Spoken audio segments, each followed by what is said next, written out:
The Curse of Frankenstein was an adaptation of the book written by Mary Shelley in 1818 and starred Peter Cushing and Christopher Lee, legendary horror actors in their first roles for Hammer, and it was a remake of the original 1931 Universal film starring Colin Clive and Boris Karloff as the creature. It was the first of Hammer's colour horror films. The success of this film led to 6 sequels, as well as the release of other colour remakes of other Universal horror films, such as Dracula in 1958 and The Mummy in 1959.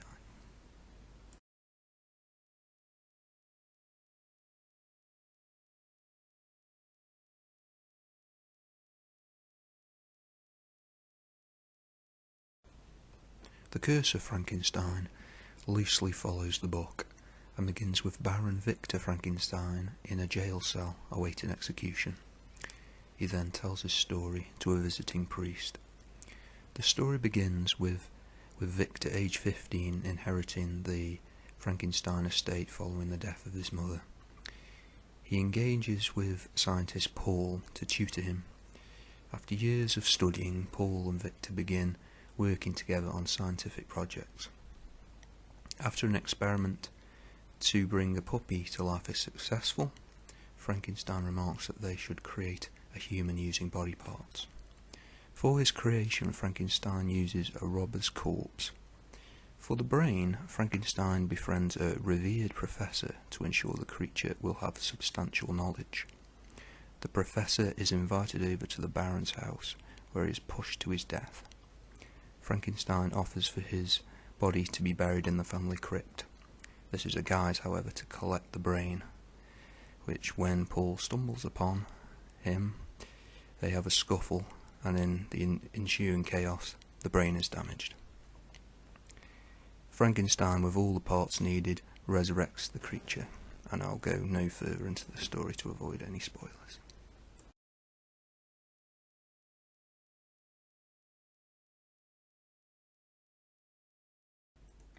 I like how Victor Frankenstein, in The Curse of Frankenstein, is a villain rather than an anti-hero, which was Henry Frankenstein in the 1931 film portrayed by Colin Clive. In the original, we can sympathise with Frankenstein.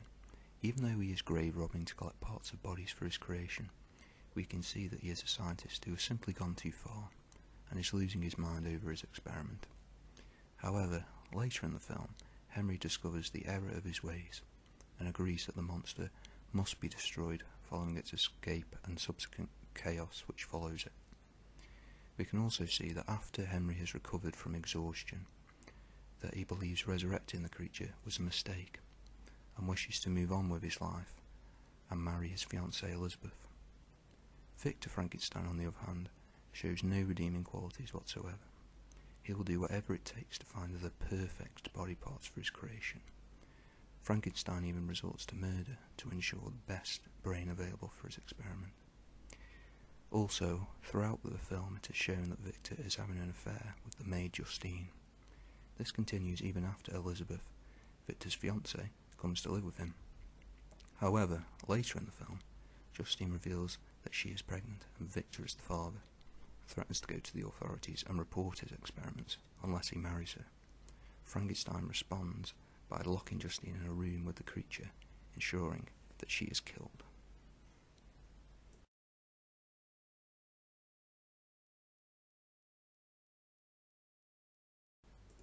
Secondly, Frankenstein's monster is very distinctive and completely different in look to the 1931 monster portrayed by Boris Karloff.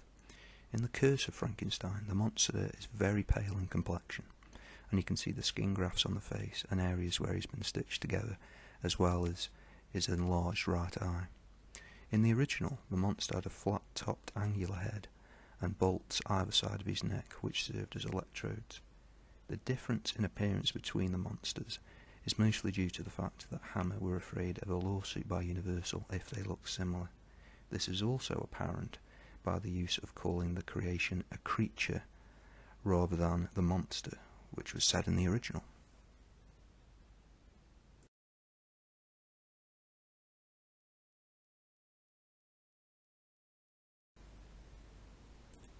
Another positive is the performance of Peter Cushing.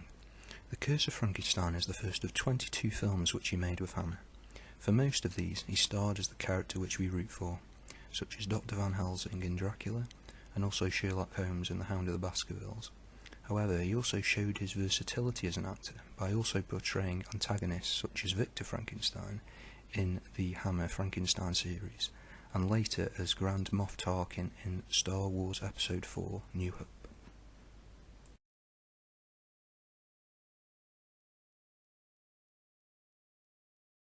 Another way in which The Curse of Frankenstein distinguishes itself from the original 1931 film by Universal is the fact that it is in colour. This is best shown in comparison shots of the labs. In the original, the equipment is more electrical and industrial.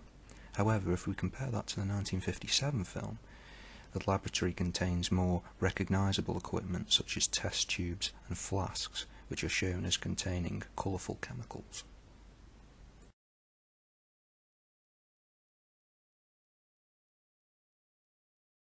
My only negative for this film is that there are no memorable lines or scenes as iconic as this from the original.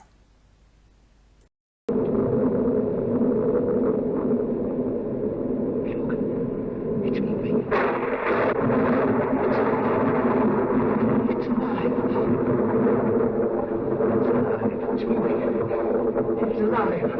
Oh, it's alive. It's alive. It's alive. It's alive! Oh, in the name of God! Now I know what it feels like to be God!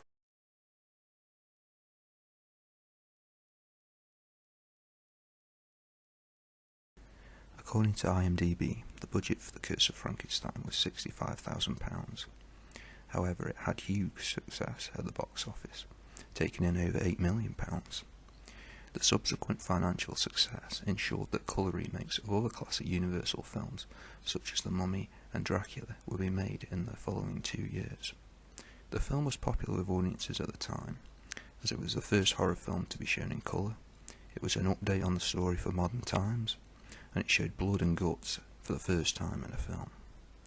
Although the audience response to the film was overwhelmingly positive, The Curse of Frankenstein was condemned by both the censors and film critics.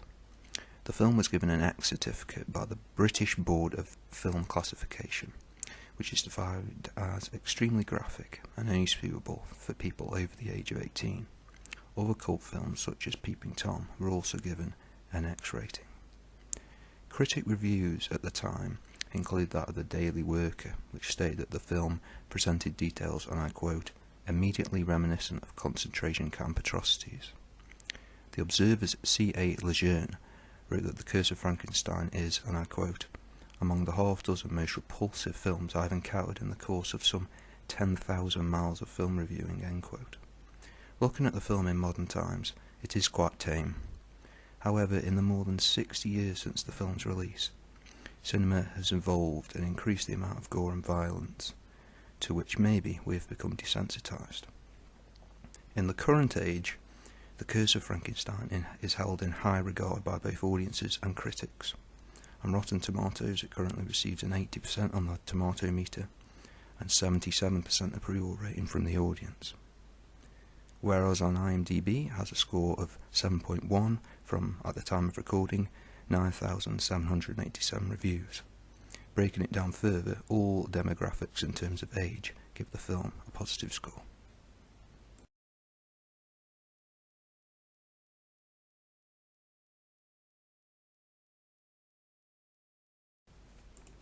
Overall, I would highly recommend giving The Curse of Frankenstein a watch. It is a worthy remake of the classic 1931 Universal film. It changes elements from the original, such as it being in colour, making Frankenstein a straight-up villain, as well as exploring his background and many more. To sum it up, it presents the story in a fresh and entertaining way, and is an excellent adaptation from the book first published in 1818. Thanks for watching. Please like and subscribe for more videos like this, and I'll see you in the next one.